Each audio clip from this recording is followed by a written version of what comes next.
ফজরের নামাজের পর ৩ দিন পর্যন্ত এই এক তাসবিহ যে ব্যক্তি পড়বে সে খুব তাড়াতাড়ি অধিক ধন সম্পদের মালিক হয়ে যাবে। এই আমল দিয়ে আমি অনেক খোঁজার পর পেয়েছি। আমি এতটুকু বলে রাখি, এই আমলটির মধ্যে এমন একটি ফজিলত রয়েছে, যে ব্যক্তি পাঠ করবে সে ধনী হয়ে যাবেন ইনশাল্লাহ। আসসালামু আলাইকুম আমার দিনী ভাই ও বোনেরা, আজকে আমি ফজর নামাজের পর যে আমলটি নিয়ে হাজির হয়েছে, আপনারা যদি ৩ দিন সঠিক নিয়মে এই এক তাসবির আমলটি করতে পারেন তাহলে আপনাদের ভাগ্য পরিবর্তন হয়ে যাবে ইনশাল্লাহ। আমি শুধু এতটুকু বলতে পারি, এই আমলটি করে আপনার ভাগ্য খুব তাড়াতাড়ি পরিবর্তন করতে পারবেন এবং আপনার জীবনের সকল ধরনের সমস্যা থেকে বেরিয়ে আসতে পারবেন ইনশাল্লাহ। আসুন ভিডিওটি শুরু করার আগে আল্লাহর কাছে প্রার্থনা করি।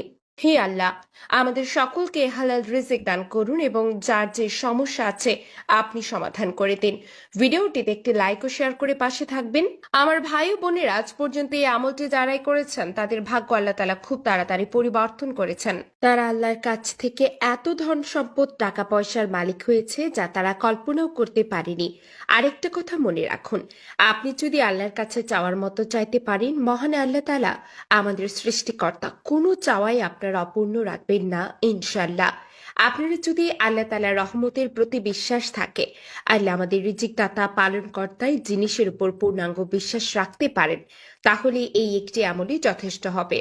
তবে একটা কথা মনে রাখবেন যে যে যে অবস্থায় আছেন সবসময় আল্লাহর শুকরিয়া আদায় করুন, বলুন আলহামদুলিল্লাহ।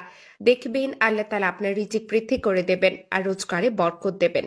আর যে নিয়মে এই আমলটি করতে বলবো সেই নিয়মে করতে হবে।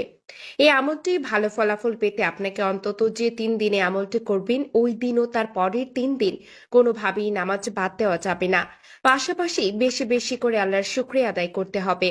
আপনি যতক্ষণই আমলটি করবেন কারোর সাথে কথা বলবেন না, যতটা সম্ভব একাকিত্ব থেকে আমলটি করবেন।